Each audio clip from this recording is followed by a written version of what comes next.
Hello, hello, hello. Welcome in, everyone, back to Untitled with myself, Kendall Valenzuela, and of course, the one and only amazing Amanda at Cooterdoodle. To all of you guys, we are so excited to have you back here with us. Amanda, I feel like I haven't set the stage for our show in a while, just in case people are new. You know, we get new listeners, new watchers every single time. 4 quarters is what we're supposed to be doing, and we usually get to an overtime, but these past couple episodes, we've been having so much fun that we haven't gotten there. But we promise, or we're going to try to promise today that we get to overtime. How you doing? Doing great. And look, we are still untitled. So if you're ready to give us a name, watch the show, see what bit sticks, and we can make it happen. We're still untitled, but maybe not for long, Kendall. Maybe we should just like do a brand new show title every single week. I'm sure our producers would love that. Our awesome graphics team would love it. We'll just have a new show name every single week. Who says no? They can't. They can't tell us no. They can't tell us no. Oh my gosh, it's perfect. All right. Well, like I said, we've got 4 quarters and hopefully an overtime here for you today.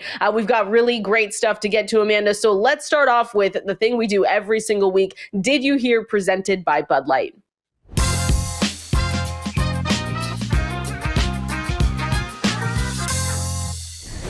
All right, it's Did You Hear? Presented by Bud Light. And we've got, can we start with the biggest piece of drama this week? Because the NFL, I mean, of course, does not lack any drama week in and week out. So did you hear, Amanda, the Tush Push? Not banned after all, but I will say a lot closer than I thought it was going to be. 22 teams voted to ban the Tush Push, and then you had the other 10 saying, no, we don't want to do this. But did you hear about it, and are you surprised? Not only did I hear, Kendall, I was locked in. I was refreshing all morning long. I needed to know all the details. And there was starting to be like leaks an hour before it came out where people were thinking, hey, it's going to get banned. It looks like it's leaning that direction. So I know you're saying you thought it would be maybe different, or closer than you thought. I thought it was going to get banned. I was already getting my tweets locked and loaded for like anger. You know, I was upset. And then it came out, and thank goodness, my team, the Saints. I know that there's a connection there with Kellen Moore now, on the Saints, but they voted to not ban it, which made me super excited. And there was, Kendall, I don't know if you looked at the details of which teams voted against it and wanted it to be banned, but there did seem to be a little jealousy. And one thing I want to point out, because I don't know if you heard this, Kendall, did you hear what Jerry Jones said? They asked Jerry Jones if he was against the play or was he against the Eagles? And his response was, I don't know. I flip-flop. That really got under my skin. Yes, I think there's this push, like it's to keep the players healthy. It's so they don't get injured. And then at the same time, it does seem, based on statistics and which teams voted against it, that it might be more to kind of dig one at the Eagles. What do you think? That's crazy. First of all, that's insane that he's like, but at least he admitted it, Amanda. At least he's like, you know what? I flip-flop. So at least he's, just being honest here. My thing with it, the funniest quote that I saw after was actually for the Bears with Ben Johnson, because Ben Johnson was like, he said something along the lines of, I prefer explosive plays, which is hilarious because you're like, Ben, what are you talking about? It's like, it's a play at the 1 yard line. What kind of explosive play do you want there? Like, I don't know what you want. So I definitely, though, I'm glad it didn't get banned, because then there's this whole, we were ready, Amanda, to do this whole video and thing about, the fantasy football impact, because you had to think about it and think, okay, Jalen Hurts not getting the Tush Push, what does that mean for him in fantasy? And then, Saquon Barkley is still going off the board as the 101 in fantasy drafts, but could he really be, this guy that actually finishes as the overall RB1 in back-to-back years, which we haven't seen in a really, really, really long time. So I'm happy it didn't get banned. And now I'm really excited, especially for when the Packers play the Eagles, because the Eagles are going to be so petty probably. And like, how many touchdowns do you think Jalen Hurts is scoring? 5? 6? Definitely at least 2. I'm going to put the bet on first and 2. He's going to have the first touchdown. I like that. Oh, they're going to have to, Kendall. You're so right. And look, it kind of comes back to like the pettiness of it. They deserve to be petty because you have the Giants, the Commanders, the Cowboys, who all voted to ban it, and they play the Eagles twice in the regular season.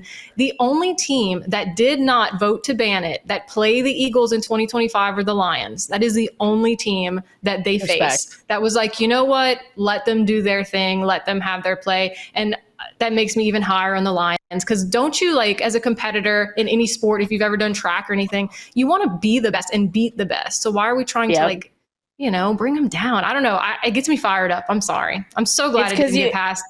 Thank you, Jason Kelce. Exactly. It's just like, well, first of all, that was so iconic of him to show up because, like some of the NFL owners were like, there were rumors that Jason Kelce retired because of injuries from the Tush Push. And he showed up and was like, no, hang on, wait a second. That is not the reason why that happened. So I'm with you. I'm glad they didn't ban it. If you can't beat it, don't try to ban it, right? Like if you're not good at it, Packers, just say that. I've got one stat that I wanted to throw out just so people know like how much and how often the Eagles use the Tush Push, because we know they use it frequently, but they're successful at it too. So according to True Media, the Eagles have run their quarterback 122 times in 1 yard to go situations since 2022. So 122 times for them. The next closest team is actually the Buffalo Bills at 74. The Steelers are at 55, and the Denver Broncos are at 52. So like, Amanda, that just goes to show how good they are at it, and now they get to be petty in 2025 and use it all the time. So I'm ready for it. Jalen Hurts QB1 season. Yeah. And not only do they run it, they're good. I think they like 81% of the time either get a first down or a touchdown when they do it. So props to the Eagles. Keep doing your thing. All right, Kendall, are you ready? Let's switch it over a little bit. Let's talk about money, because did you hear that Brock Purdy got an extension? And it wasn't just a teeny tiny one. It was a 5-year extension, $256 million, $181 million guaranteed, paid like a top 5 quarterback. I need to know your thoughts on this one. I'm down for it. It makes sense for Brock Purdy. It makes sense for the San Francisco 49ers. I was happy that they got this deal done. They've had a history of waiting till the last minute with some of these deals, right? And it feels like now the 49ers kind of have a little bit of a fire underneath them going into 2025 because this past season was so disappointing for them all around. And I know a lot of that we can talk about the injuries. We can talk about, players like Deebo Samuel really just not stepping up. Although I will say that man did have pneumonia at some point in the season. So that can't be great to play with. But yeah, I think it was expected for Brock Purdy, and they knew what they were going to do. In terms of highest paid quarterbacks in the NFL on a per year basis, he's around Jared Goff, Tua Tagovailoa, Trevor Lawrence. So I think that's also fair. Like people were saying, is he going to get up into the Dak Prescott, Joe Burrow range? And so it's a ton of money for him. They know they need him. And I think, Amanda, for the 49ers, like this is a season where I feel a bounce back could happen, not only because they have the easiest strength of schedule in the NFL, but really the injuries last year were tough. And Brock Purdy still finished as I believe it was QB 10 overall, which was good because you were without Christian McCaffrey, Deebo Samuel at some points, Brandon Ayuk went down, Trent Williams wasn't on the field at some points last year as well. Same with George Kittle. So I think for what they've been able to do with Brock Purdy, he is not Mr. Irrelevant anymore. Like he's someone now that you look at and say, okay, he's good in fantasy. He's very,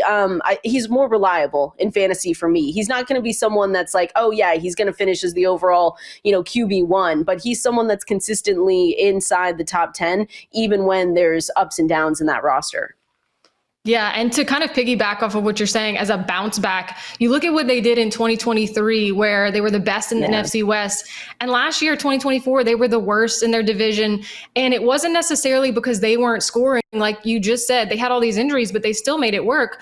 It was really their defense that struggled. They went from allowing only 298 points in 23 to 436 points allowed in 2024. So we saw them boost that up in the draft. They had 11 picks. They had 6 picks just in the first 4 rounds, and they got edges, cornerbacks, linebackers, defensive tackles. So I totally agree. I think that they are setting themselves up to be strong at every position. They know they have a reliable guy. And then for fantasy purposes, like you said, he's also reliable because he's, finishing around that QB 10, QB 15 range. Yeah. He'll get the job done. He'll get it done.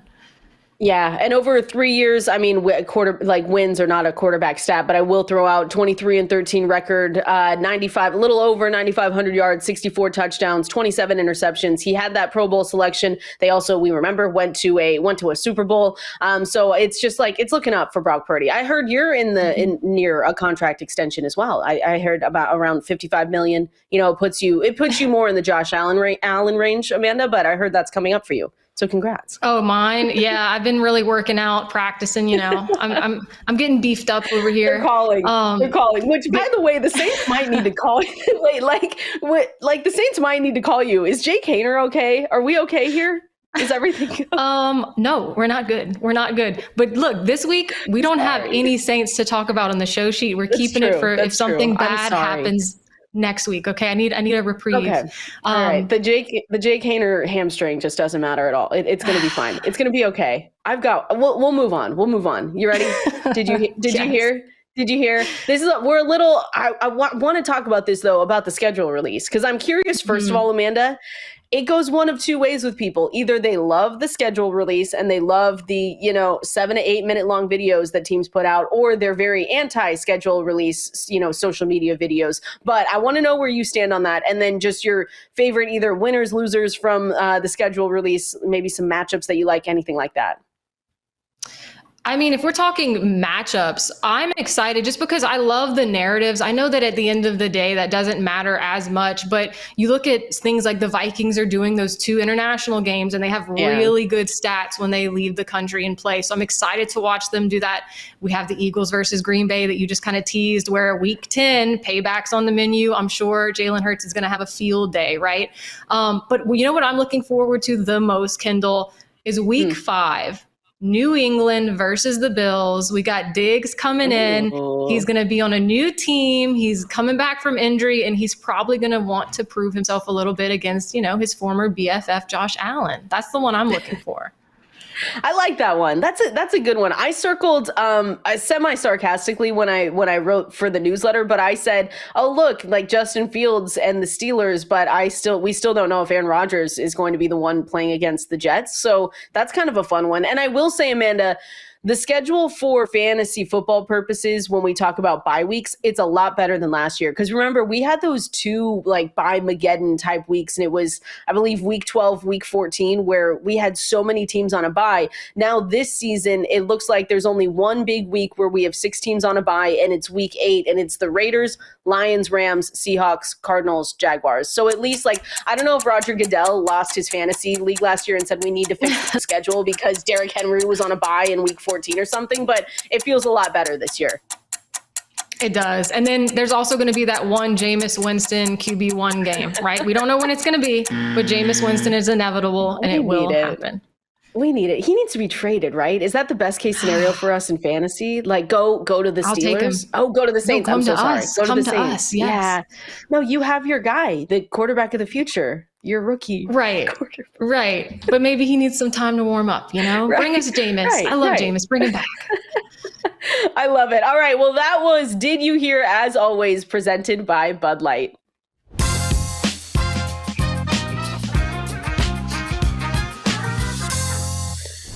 All right, fantasy football fans, sure, NFL season may be long over, but next season's action is already well underway. We're talking big trades, new signings, draft order shuffles, you name it, and all this preseason NFL action is easier to enjoy with the official beer of the NFL. So get Bud Light delivered today and enjoy every season projection, every player trade, every coaching change and draft pick with the clean, crisp taste of Bud Light, the official beer of the NFL. Stock up now for the offseason and enjoy Bud Light, easy to drink, easy to enjoy.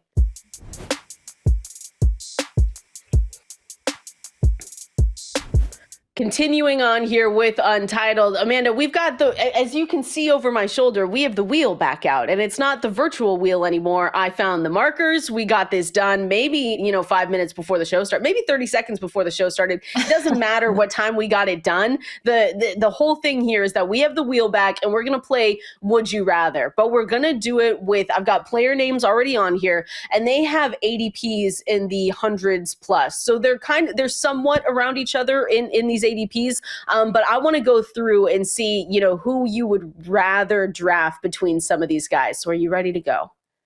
Yeah. And just for the listeners, we got a mix. We got some tight ends, some quarterbacks, running backs. We've got it all in there around 100-ish on Underdog. 100-ish. Wow. I like the whole time you were saying that, it's still spinning. So we're going to go, what is that? Oh, it's just, okay. So Justin Fields, and then I'm going to spin it one more time for you, Amanda, because I'm just, it's Would You Rather. So we have to have 2 guys that you say, would you rather draft Justin Fields with that 100+ ADP or, Brock Purdy, since we just talked about him. This is well, actually kind of perfect with the quarterback perfect. situations because, and look, we didn't plan that. That's just fate with the wheel. It's amazing.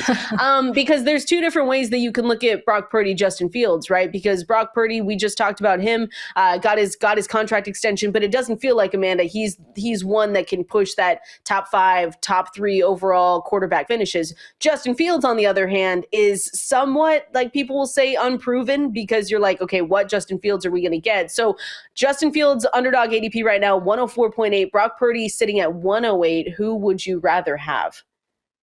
And I just have to say, too, the fantasy life rankings, they are neck and neck as well. Yeah. 95 for Brock Purdy, 96 for Justin Fields. So here's how I look at it. I'll be honest. When I'm looking at a quarterback, especially these later round guys, it really comes down to how risky were you in the rest of your draft. That's what I think, Kendall, because Justin Fields is that guy, like you said, unproven, had several bad years with the Bears, and now he's on the Jets he has Garrett Wilson, but he also has Alan Lazard as the wide receiver too, right? But he has this rushing upside. So the excitement, the ceiling there, if I want to take a risk on a later round quarterback that could potentially produce, I like Justin Fields. If I want to play it safe, I'm going to go with the guy that I think is going to be around that QB 10 mark with all these healthy weapons.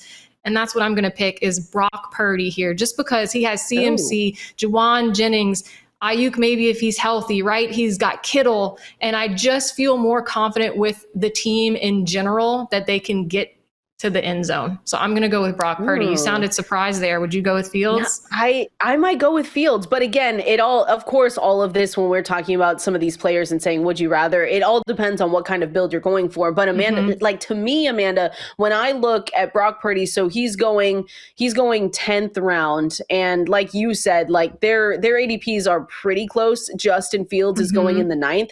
So if you want to wait and get someone, like we've said, that through the ups and downs of the season, if he doesn't have Christian McCaffrey, if he doesn't have Ayuk, Deebo Samuel, it doesn't matter. Brock Purdy is still very consistent. To me, if you want the upside and you want someone that not necessarily going as late as we saw with last season, when we look at, why am I forgetting his name? Well, I can't do this. The Commanders. Jaden Daniels. What are we doing?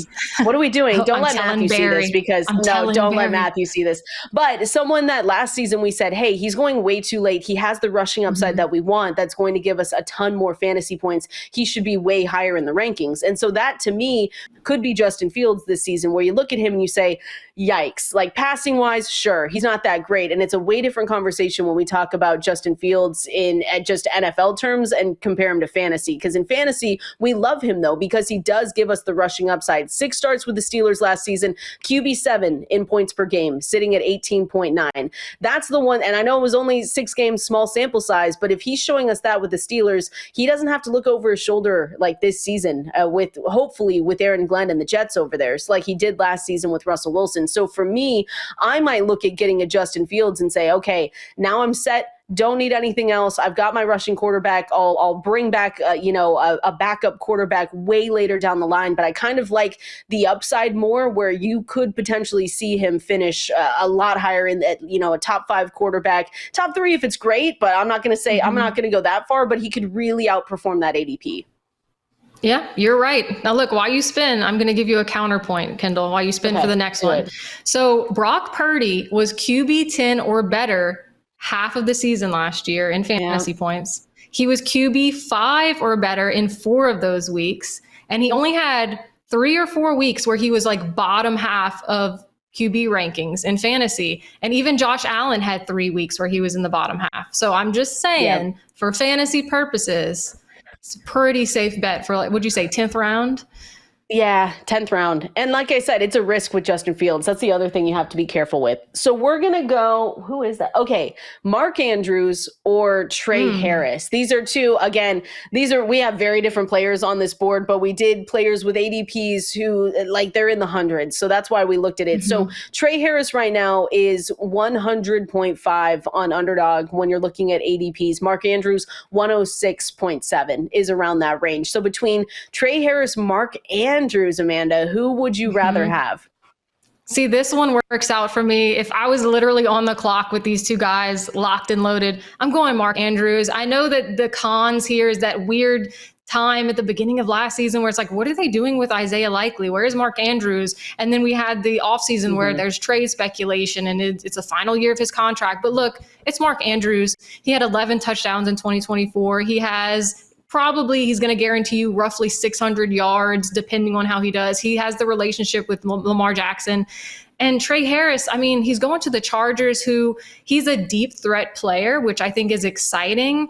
But I mean, Ladd McConkey and all these other guys out there, I don't know that I want to rely on Trey Harris at this like 9th round pick. I would be much more comfortable if my starting tight end is Mark Andrews. So that one I'm not sweating at all. Okay. I think I'm with you on that one. Again, it's more of the risk reward thing here with Mark Andrews than it is with Trey Harris, where I'm just like, depends again on the build that I have. I'm not necessarily fading Trey Harris, but when you look at Mark Andrews, it's especially, there's such a cliff, there's such a drop off, Amanda, when we look at the tight ends, when after Mark Andrews, Jonnu Smith, then you get into the range of, David Njoku, Evan Ingram, which I still like. But after those guys, then it's like Tucker Kraft, Dallas Goedert, Jake Ferguson. It's not the best range. So if you want to have a solid tight end who's also in an offense that we still love with the Baltimore Ravens, like they need to get over the hump in the playoffs. But sorry, Mark Andrews, and I know that's probably like not. He's having flashbacks of that drop. But I'm with you on all that to say. I'm with you on Mark Andrews when we compare him to Trey Harris. Although I have been coming around to him because he landed in an almost perfect situation where he's just like he hit the lottery, and it's just like you can really step into that wide receiver 2 role. But I'm still with you. I think I'm still going to go Mark Andrews. He can't think about that drop anymore, right? He's over it. It's going to be fine. He's over it.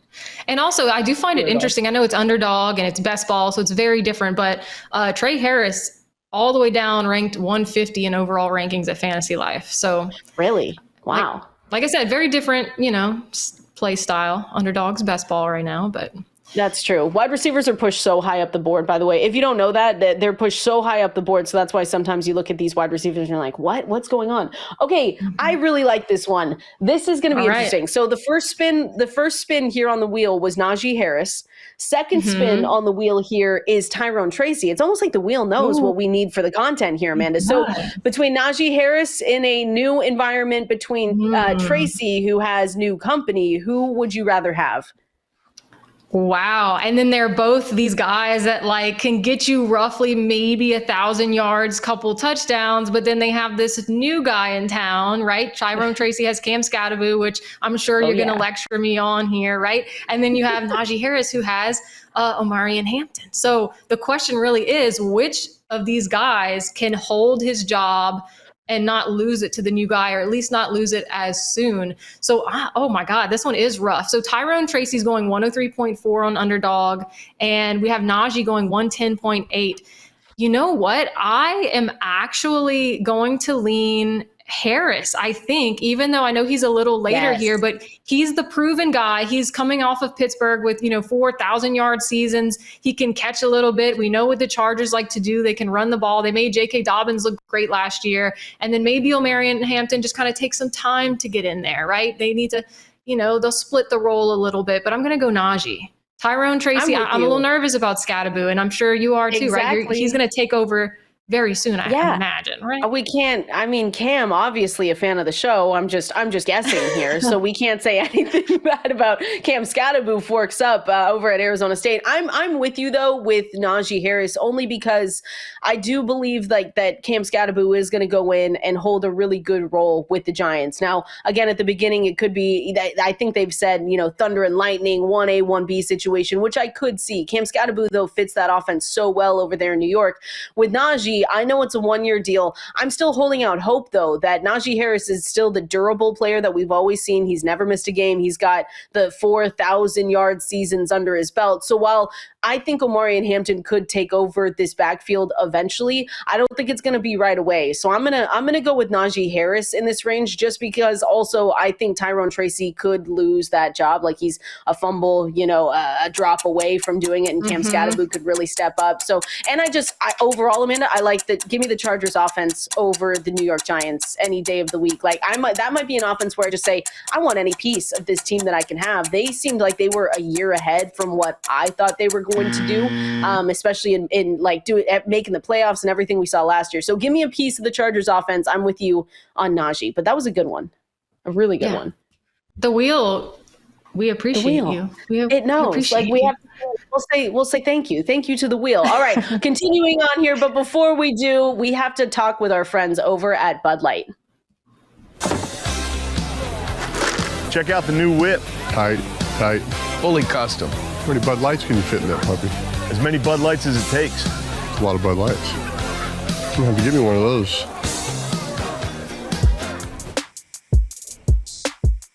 All right, continuing on with Untitled here. We've got the third quarter. Amanda, I think we're doing really well, though, when it comes to getting to overtime. So we're our producers are in our ears. We hear the music come in. We're like, okay, let's wrap it up so we can get to overtime here in a little bit. But the next thing we're going to talk about is more regression session. And I'm interested just to see where you're at with some of these player names, because regression, positive, negative regression. I know that our producer Matt Swing messaged me yesterday and he said, I hate the term positive regression. He's like, and I listen, I understand it too, because I've seen people, go back and forth like positive regression. What does that even mean? But we're going to go through that. We're going to go through some negative regression names. And I think we should start with Baker Mayfield. Because Baker Mayfield, Amanda, had an amazing season last year. Like, he was absolutely phenomenal in almost everything that he did. Like, he averaged 22.6 points per game.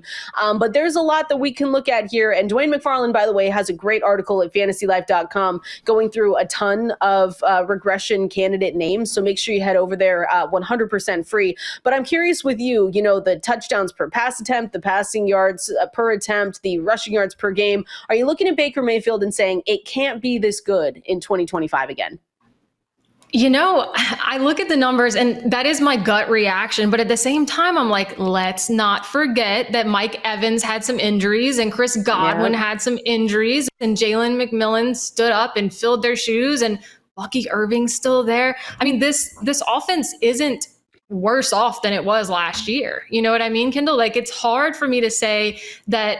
Like, some people online are saying, well, Baker just had really good luck. He had these favorable circumstances. The NFC South was really terrible. Right? You're not wrong there. But they're also saying, well, he has this new offensive coordinator. That could be problematic. Well, not really. It's their pass game coordinator. So why is that a worry, right? I think the worst case scenario, barring injuries, obviously, but for his negative regression, it's still going to be amazing. Like, even if he drops 500 yards, which people are projecting he will, that's still roughly 4,000 passing yards, Kendall. So maybe he doesn't have 41 passing touchdowns, but okay, let's say he has 34, 36. That's still incredible. I'm still drafting Baker Mayfield. His negative regression is what I hope other players can positively regress to. So I'm not worried. He probably will regress a little, but I'm still drafting him. It's not scaring me off. I agree. I think it's all this to say, okay, maybe all of us rankers at Fantasy Life believe that there might be some regression here. Amanda, we still have him as the overall QB7 in our rankings consensus wise. So it's like, okay, Baker, maybe you can't be a top 5, but you know what? We'll go ahead and just say top 7. I feel like that seems fair. And that's the other thing, Amanda, with Baker. It's like, he's proven to us now for the past couple seasons, it does not matter if guys go down, if he has a new offensive coordinator, which he will again this season, but he's proven to us that he can play through that. And so for Baker Mayfield, again, you mentioned everything that I wanted to hit on. It's the touchdowns might come down. 41 is a lot. Projections wise, Dwayne McFarland has him at 27.7 touchdowns this coming season. So those might come down. Same with the passing yards per attempt, because he was just so efficient last season. And then his rushing yards per game. But again, Amanda, that's all that to say, we're not like, oh yeah, Baker should be outside of the top 10. No, he's still QB7 consensus. I could see maybe in the months to come, maybe he goes to QB8, QB9, but there's no way we're taking him out of the top 10. He's just proven way too much to us to get him out of there. Right. And if you look at it too, like, some people might say, well, he's only broken 4,000 passing yards twice in his career. Yeah. And both times were in Tampa. So it's like, This is the team that believed in him. This is the one that's kind of unlocked him in a way. And yeah, I'm not going to doubt him until he gives me reason to. So even if he goes back to, 3,800 passing yards and let's say 28 touchdowns, I would still be very happy with that. What about, again, negative regression, James Cook? So this one's interesting because we know James Cook is looking for a contract, which I have gone on record to say I think he's going to get a contract. Maybe it's not the money that he necessarily believes he should get, but he's trying to do this now, Amanda, because he's coming off an amazing season. So he's like, hey, pay me now, because he knows what he did in 2024 was amazing. Before, he averaged 13.9 fantasy points per game in 2023. That last season, Amanda, he had 16.7, was the RB8 in 2024. So this was a huge year for him. Are you looking at James Cook and saying, okay, he can't do this again? Or are you looking at Cook and the overall Bills offense and saying, yeah, you know what, he could reach those heights for 2025? You know, he can reach it, but the thing that makes me nervous here, Kendall, is Dwayne McFarland wrote about it in his utilization. He did better in 2024, but his opportunities were actually less than what he had in 2023. So that's where I give pause, because he handled 15 attempts inside the 5-yard line in 2024 versus a total of 5 over the 2 previous seasons. He had that's what makes me nervous, is you don't see that he's being used more and then doing more. He was actually used less, had less opportunities. He just happened to do really well with them. So I think he's more likely to have regression than the guy we talked about before, Baker Mayfield. I agree. And I'm glad you brought up the 15 attempts inside the 5-yard line, because then you also look at it and we have to, use the same logic that we are with Baker Mayfield being so efficient. Cook scored 16 touchdowns on the ground, so he was scoring on 7.7% of his attempts, which again, just like we talked about Baker Mayfield and how highly efficient he was, we have to look at that and say, wow, James Cook scoring on 7.7% of his attempts probably won't happen again. And so that might come down a little bit. And all this to say, Amanda, I'm still high on James Cook. I still do think that there is good value there, that in fantasy football, I'm probably going to be targeting him. But yeah, it seems a little unsustainable. But again, I'm not going to fade him necessarily. Maybe his ADP, once we get to August, September, maybe it's a little bit too expensive. And then I'll look around and say, I don't really like this. But for now, especially on Underdog, I'm still taking him. I still like him. Okay. All right. Let's talk positive regression. I think the big boy words for is boy catch more ball, boy make more point is positive regression, right? Is that how it goes? So yeah, I think so. Rome Odunze, let's talk about the Bears here, because Rome Odunze did not have a great rookie season, Kendall, but Keenan Allen's gone. They have a new head coach in Ben Johnson. So I'm curious here, is he a guy that you're thinking, you know what, second season, we might have an uptick? Yeah, it couldn't get worse for someone that had a lot of Rome Odunze last year. So I'm sitting here and hoping that it's a Rome Odunze breakout season. I do agree with this, that hopefully when you look at the Bears just offense as a whole, right, they have overhauled the offensive line. They're trying to do everything right to make sure that Caleb Williams is not sacked for, what was it, a league high 68 sacks last season. I mean, it was bad. All around it was bad. You had Shane Waldron in there, which anyways, I can't even get into Shane Waldron. Anywhere he goes, it's just not going to be good. So I want a piece of this offense with Ben Johnson, and I think one of those pieces is going to be Rome Odunze. A year 2 breakout to me isn't that far out of the picture for him, but you have to rely on Caleb Williams getting better. So that's the one thing. If you're not in on Caleb Williams, you might look at this offense and say, man, it's really crowded. I mean, they not only have Rome Odunze, DJ Moore, they went out and got Colston Loveland. They have Luther Burden over there. DeAndre Swift is obviously still their running back. So I could see it both ways, where people say a lot of mouths to feed. I don't necessarily want to go get Rome because I'm just not sure he's going to outperform his ADP. To me, I'm like, hey, I want a part of this offense. I think, when we talk about the pecking order and what that's going to look like, that Rome Odunze is still there at the top. DJ Moore, obviously, being the number 1. But I just need to see that connection with Rome and Caleb has gotten better. That's the one thing that was a little nerve-wracking last year. It just looked like, especially in the same terms that we talk about, Kyler Murray and Marvin Harrison, it just looked like sometimes that they weren't on the same page. And so I want the same thing with Rome, but I'm back in, and you can tell me that that's crazy, and I'll be like, yeah, that's also understandable, but I am in on a year 2 breakout, hopefully. Yeah, more than Rome having a positive regression, I just think the Bears are gonna, what did they have, 5 wins last season? Yeah, they have a very, very rough schedule this year. I know producer Matt's probably upset. I mean, they're seeing the Vikings, Detroit, Raiders, Washington, Ravens, Bengals. I mean, name all the good teams they're facing off against them in 2025. But I do think the Bears in general will positively regress because they just have to win 6 games to do better. Okay. They just have to win 6. Exactly. Like swing in the back is just like, oh gosh, just please more than 6 games. Like give us anything. Maybe a 4,000 yard passer. Maybe that'll be good for the Chicago Bears. Who knows? Who knows? All I'm saying. Last one, and it's kind of funny to talk about Trey McBride having positive regression here, Amanda. But I think the one thing that we have to talk about is the touchdowns, because Trey McBride had an amazing season last year, and he is going obviously as a top 3, top 2. I mean, it's really Brock Bowers, Trey McBride, and then George Kittle going off the board in drafts. But, you know, the 2 touchdowns, it feels like if Kyler Murray does get better, it feels like maybe we could see even more from Trey McBride, especially in the touchdown department. I mean, you nailed it. That's really what we need to see. Everything else is great. He's averaging, I think, almost 30% of the targets on the team. He's per route run, it's 26%. So every route he runs, every 4, he's catching a ball or at least seeing a target there. And we saw that, right? 111 catches. So the problem here is just going to be, is he going to be able to score? And I don't know, I get a little nervous there, but I don't see his usage decreasing a ton. I don't see the fact that he's not going to be this target hog decreasing. So really it just comes down to, can he score more? And they just paid him highest paid tight end in NFL history, $43 million guaranteed, 4-year deal. So you know he's going to be a big part of this offense. Can he score the touchdowns? I mean, you and I disagree on some things here with Arizona. You know, you're backing on Kyler Murray. I'm a little nervous. I'm a little hesitant. So I don't know about the touchdowns, but I'm very comfortable taking him where he's going as far as tight ends, and that he's going to get the targets. We're never wrong, Amanda. Nervous.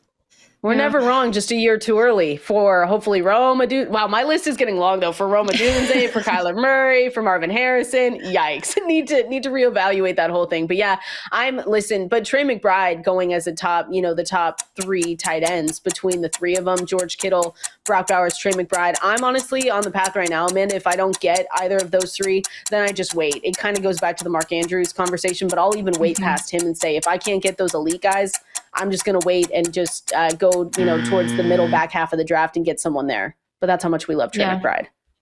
Yeah. And look, Trey McBride, half of his games, he had 0 end zone targets in half of the games played. That needs to be fixed. If that's fixed, wheels are up. He's up only. All right. Hopefully that happened with the whole Arizona Cardinals team. They need to watch this show and just learn from it and just say, yeah, we need to get the fire under us. That's for sure. All right. We're going to continue on. We're going swiping right dynasty trade scenarios, Amanda. So this is fun. So the right is the good, right? Is the right the accept, or is the left the accept? Yeah. Left is you're getting rid of, and right you're keeping. Yeah. Okay, right, you're keeping. So let me give you some of these. I'm glad we cleared that up too, by the way, because obviously we have no idea, but we're gonna go through some dynasty trade scenarios, see what we like, see what we don't like. Let's start with this one. Giving AJ Brown, getting George Pickens, and a 2026 first round pick. Swiping left or right on this one, Amanda? Gosh, I'll be honest, and I have to preface with this. When it comes to dynasty trades, Kendall, I get so nervous because, first of all, I'm team no veto. You should never veto a trade unless it is proven collusion and cheating, because everybody values someone differently. Everyone's roster is completely different. Some people are playing for now, some playing for later. Let me just put that out there. Okay. Given that, I think I would go George Pickens in the first here, Kendall, only because I know AJ Brown's got more, those 1,000-yard seasons, and he's got more touchdowns, but I'm kind of in dynasty realm, and I'm thinking in that mentality. I'm hoping that George Pickens kind of gets unlocked a little bit in this new offense. And then you also have the first tacked on there to where you can kind of rebuild for the future. If I was wanting to win now, I want to keep AJ Brown, but I like the excitement of something new. George Pickens, you got it in you. You can do more than 5 touchdowns in 2025. Okay. I believe, Kendall. I'm with you. I'm swiping right on this one too, just because, again, when you get into the dynasty mindset, if I'm not thinking that I can win now, if you said it perfectly, if you're winning now, you want AJ Brown.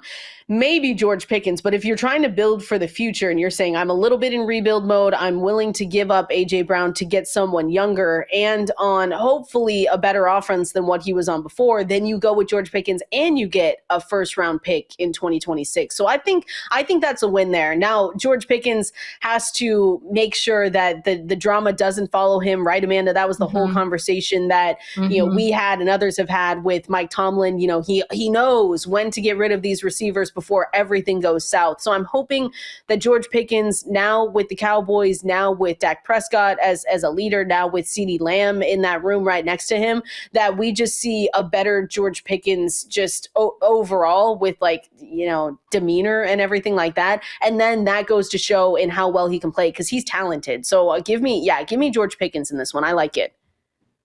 And then if he does have a great year, you keep your 2026 first, and then you trade George Pickens next year. And, you just kind of keep paying it forward to yourself.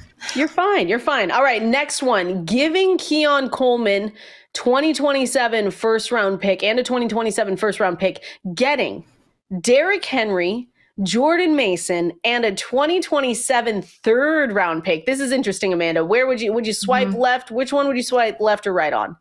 I am swiping right, and you don't even need to put Jordan Mason in there. I want Derrick Henry. I don't care how I'm getting it. Look, I know Mason's now the RB2 for the Vikings. We saw what he did whenever he had to step up for the 49ers. What makes me nervous here is Keon Coleman, because the Bills spread the ball so much, Kendall, that I don't know that you can guarantee he's going to do anything for you week to week. And is he going to take a step up this year? Possibly, but we know that Josh Allen could also have a 6-touchdown game where he's running it into the end zone. So I want to give away Keon Coleman, and please give me Derrick Henry. All the other pieces are fluff. You can convince yourself otherwise. I want Derrick Henry, and that's just it. That's it.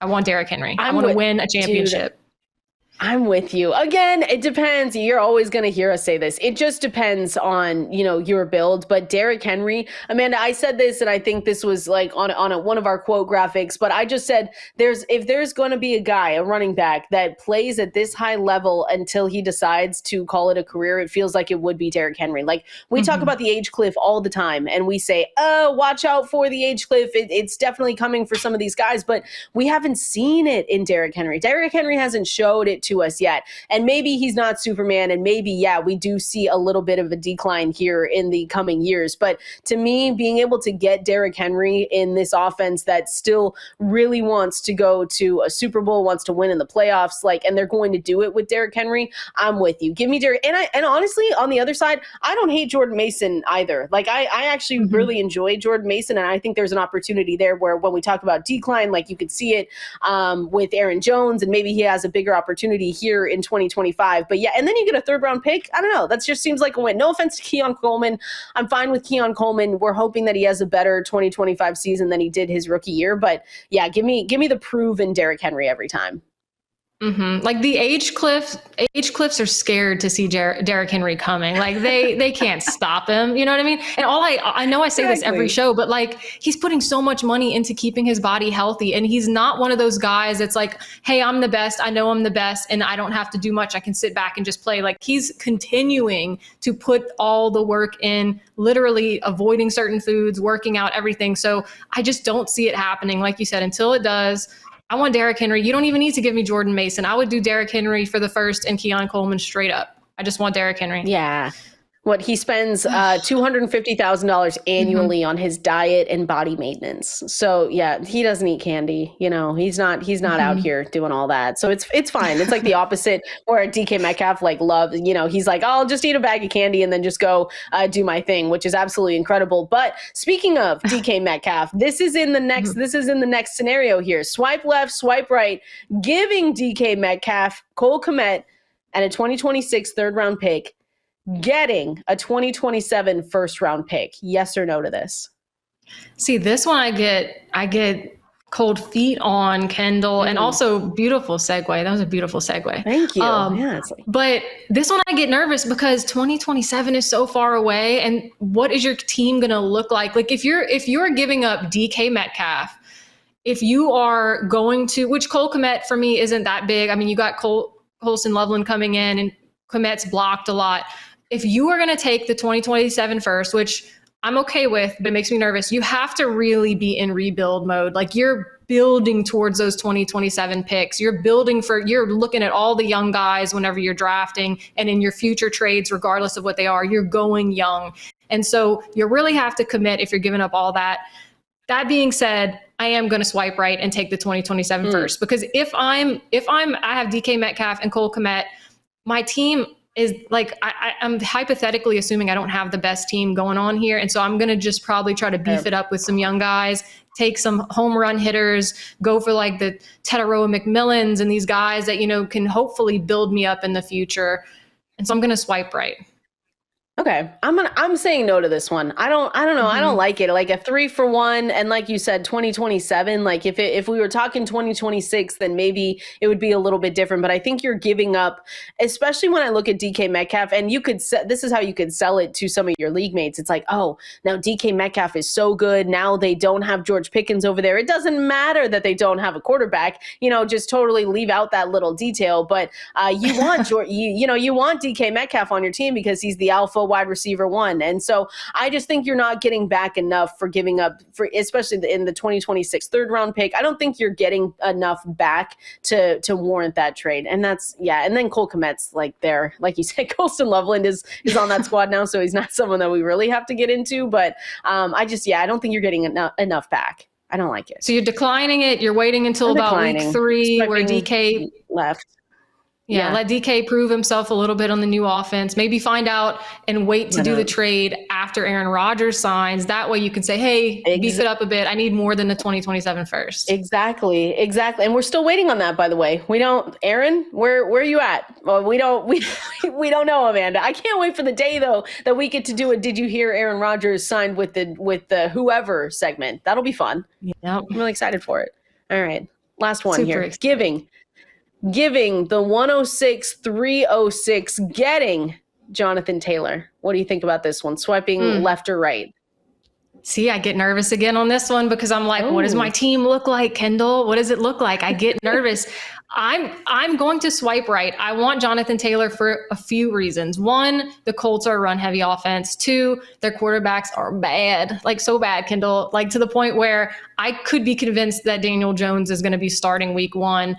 So they're going to have to rely on Jonathan Taylor. He looked incredible last year. And if I want to win right now, why would I not want to add a guy that had over 300 attempts, almost 1,500 rushing yards, and 11 rushing touchdowns? Like, why would I not want that? So I'm swiping right, unless for whatever reason, your roster doesn't want to be stacked. I don't know. I want Jonathan Taylor. If you're rostered, if you don't want to be good per Amanda, then I guess you would swipe left or whatever and say no. I'm with you on Jonathan Taylor. I actually really like him in a ton of formats this season. I've been finding myself drafting him a lot more than I did last season, which is kind of interesting. So I'm with you there on Jonathan Taylor.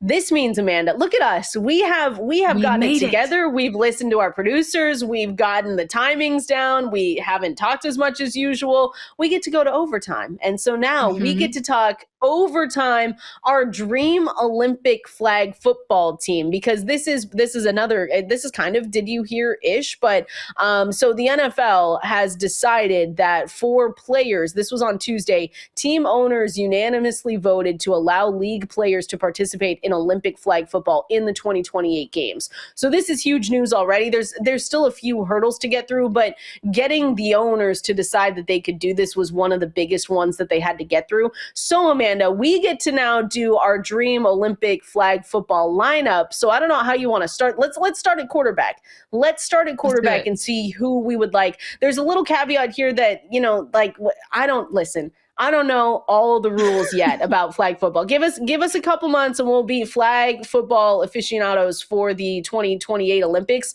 But the quarterback, there is a note here that they cannot run after the snap, can still scramble though. So who would you want as your quarterback here? That makes me nervous about that. So I'm kind of leaning away from the rushing quarterbacks. I want Joe Burrow. Oh. He's still an elite QB. And if that hinders it with them not running after the snap, so give me Burrow. Who you got? Oh, Burrow Who would you be got, fun too, Kendall? because he's going to come in with the fit, and he's just going to be all decked out in a good fit, walking through the tunnel. I looked at that, and I still wanted like a quarterback that was able to kind of run or at least scramble a little bit. I was going to just tilt everyone and say Kyler Murray and be like, no, now I'm really just going to get into this. But give me Lamar Jackson. I think I want Lamar Jackson in this situation because, again, the vibes are going to be so high on this Olympic flag football team that I'm like, give me Lamar Jackson. And I love Joe Burrow too. Give us the fit checks, go out there, have fun. But I think I want Lamar. So we've got our quarterbacks. Okay, let's get this one out of the way. So center. Let's talk about the center here, because in flag football, the center is a hybrid between a conventional NFL center and a receiver. So when we're looking at the center, they're not necessarily just there to, snap the ball and block. So they're able to snap the ball, go downfield, and then become a passer. So with that information, who would you want as your center for the flag football team? I want a big boy that I know can handle targets and can turn real quick and just catch it, Kendall. So I'm going to go with Trey McBride. We've already talked about him today, so I don't think I need to hype him up anymore. Trey McBride. I love that. You did this. I took Brock Bowers. So it's like the 1A, 1B situation. This football team, by the way, is going to be stacked if this is actually how it goes. But I do like both of the big bodied tight ends. Get in there, go ahead, and then get downfield. So I'm with you on that one. Let's go over to, we're only picking one running back. So if you only had one running back for this flag football team, who would you pick? Well, I think it just comes down to two. So I'll let you do the stack if you want it. I'll take Saquon Barkley. I'll be so kind here and take, the RB1, Saquon Barkley. It's fine. No, you just get all the amazing players. I actually had already written down Bijan, just because I think it would be fun. So I love, and listen, we can't go wrong with this super stacked Olympic flag football team, and hopefully the NFL, again, I'm sure fans of the show takes notes of what players we want in there. But give me Bijan Robinson in this one because I think he would just be fun. Now we'll go with two wide receivers, Amanda. Which two wide receivers? I feel like this might be one where we are the complete same here, but which receivers are you going with? No, because I'm going for fun here. I'm not going, look, this is an Olympic. We have to get America on our side here. I'm going with Puka Nacua, who I just feel like is just so fun to watch. And then, I got to go with Rashid Shaheed. He's going to go down the field. They won't get his flag because he's already going to be down there catching the ball and scoring a touchdown.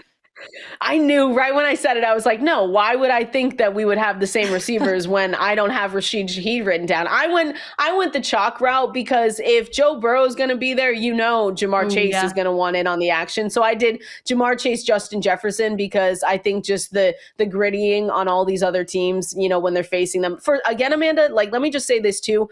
No one has a chance against this flag football team. Like if this is actually how it's going to go and these players are saying, hey, the owners say, hey, you guys can play, and you've got Joe Burrow, Jamar Chase, Justin Jefferson, Trey McBride, and then, Bijan Robinson, Saquon Barkley on this team, it's over. No one's going to stand a chance. Right. The only thing I will say is, guys, just stay healthy, please. Stay healthy out there. Don't get hurt. Imagine?